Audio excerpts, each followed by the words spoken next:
So 52-year-old me may get the answers that 22-year-old me was looking for 30 years ago, as we're going back in time, or forward in time at this point, where nearly decades after the shooting, the murder of Tupac Shakur in Las Vegas, the only person ever charged in the connection to the killing is going to trial starting today. Duane Davis, a 63-year-old former leader of the South Side Compton Crips, is facing a murder charge in Nevada over the September 1996, get that, 1996 drive-by shooting of Tupac in Las Vegas. The jury selection is beginning today, and Clark County and Protection Service are expecting this to be about a month or longer with the trial. It should not take long to get an answer for this one. Davis has pleaded not guilty and denies responsibility for Shakur's death and actually had immunity in his talking. We'll get to that in a bit. So let's go back to that day, September the 7th, 1996. Tupac was attending a Mike Tyson boxing fight at the MGM Grand in Las Vegas with Death Row Records' Marion Knight, you know that guy, and a member of the entourage that was there with him. After a fight at the incident, Sugar and others were involved in a casino altercation with Orlando Baby Lane Anderson, Davis's nephew and an alleged member of the South Side Compton Crips. Later that night, Shakur was riding in the passenger seat with Suge Knight in his BMW, and a white Cadillac pulled up alongside him at a traffic light, and someone inside opened fire. Shakur was struck multiple times and died 6 days later, aged 25. Now, prosecutors say Davis organized the whole thing as retaliation. They do not allege that Davis personally fired the shots. He instead had the content to help organize the retaliatory attack, obtain the firearm, and supply it to someone in the Cadillac. Under Nevada law, prosecutors can pursue a murder conviction against someone accused of aiding and orchestrating a killing, even if the person was not the shooter. So when Davis was indicted in 2023, prosecutors characterized him as an on-site organizer of the attack. He's the man involved. He's the man in charge. So he's the guy they're going to take down for this murder 30 years later. His own words actually were what kind of made this happen, because one of the big challenges was the case developed decades after the crime. Davis discussed the shooting repeatedly in interviews and described involvement in the 1929 memoir Compton Street Legend. He wrote a book about how he did it. This is an OJ move on how he did it. Investigators eventually used those statements as part of the case that led to the 2023 arrest. The defense is expected to challenge the reliability and legal significance of those accounts, and including whether the statements made by Davis were promoting himself publicly, trying to basically make a name for himself, or whether they were actually literally giving himself away in the murder case. The big thing was he was actually given immunity in some of the early interviews on what's going on to try to get information from this, and from there, decided to make himself famous and talk about how he was involved in the murder, and that involvement basically ended up him being charged with the murder. And there's an unusual courtroom dynamic, as the prosecutors may effectively ask jurors to believe parts of Davis's own story, while attorneys attempt to persuade him to believe that the public claims are literally just him being puffering things up, insufficient to prove a murder beyond a reasonable doubt. But only here is where things go wacky, because something my 22-year-old self could not have imagined, one, taking 30 years to send someone to trial, is something my 52-year-old self is thinking, oh yeah, that makes sense. The extraordinary passage of time, because time is undefeated and things change. This makes the trial difficult to prosecute 30 years in the future, or past if you want to think of it that way. Physical evidence has disappeared, memories have faded, and several central figures are now long dead. Anderson, long considered a suspect in the shooting, was killed in 1998, which is why he's not on trial right now. Other occupants in the Cadillac have also died. Prosecutors, therefore, must reconstruct defense from surviving witnesses, historical investigative material, and from the things Davis said. You're putting together a bunch of different stories to make a one big compelling story to make Davis the fall guy for this murder 30 years later. The defense can exploit these gaps, arguing that decades-old memories and collections don't really come out to a very good story, and of course, no direct physical proof. But the passage of time does cut both ways. Davis's decision to repeatedly discuss the famously unsolved homicide makes it easy to point the fingers at him because he keeps talking about how he was involved.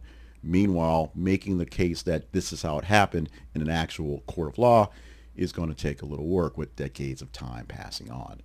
Now, Suge Knight is also part of this one, if he's going to be a part of this, and that's where the question lies are. He was sitting beside Tupac in the gunfire went through and survived the attack. He's one of the most important living witnesses to the attack. Prosecutors identified him as a potential witness, but Knight has publicly said he does not want to testify. Selections could complicate issues in this thing in the most scrutinized nights in music history, the night that Tupac died.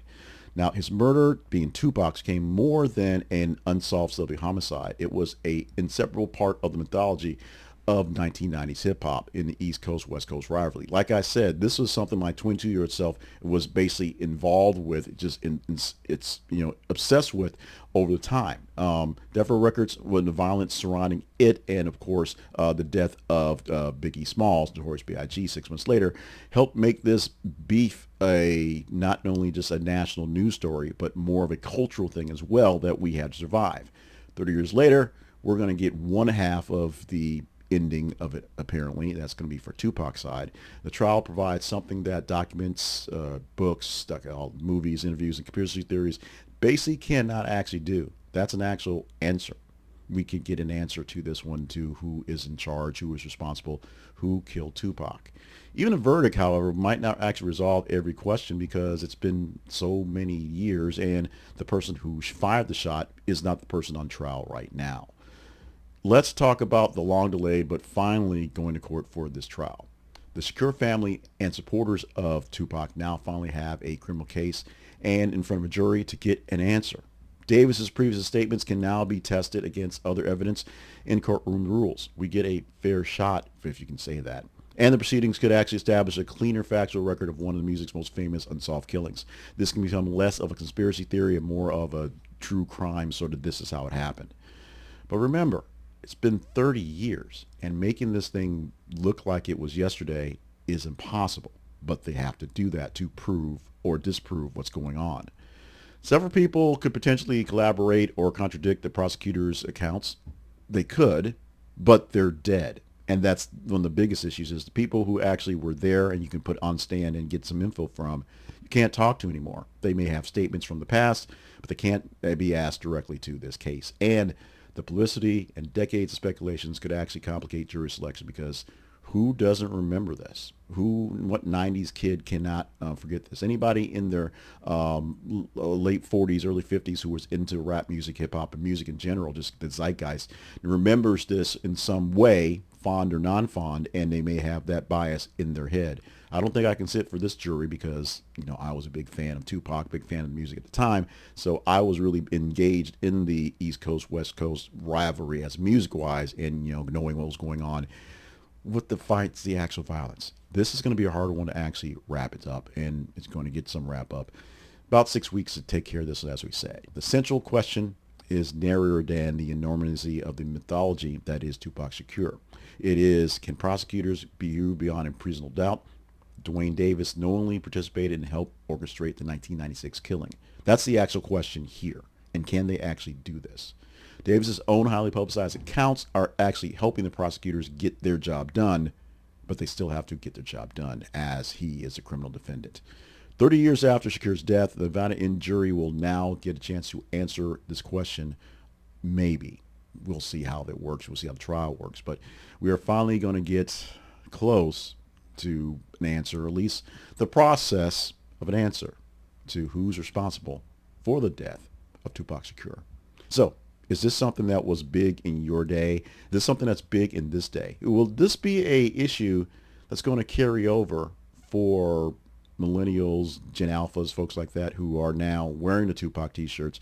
There's a sort of a revival of his music, of his teachings. I'll say teachings because in a sense he was a poet. He was speaking for a generation. He was saying things for people of that time and age who did not have someone to speak for. And those words continued on for 30 years, and his messages continued on for 30 years.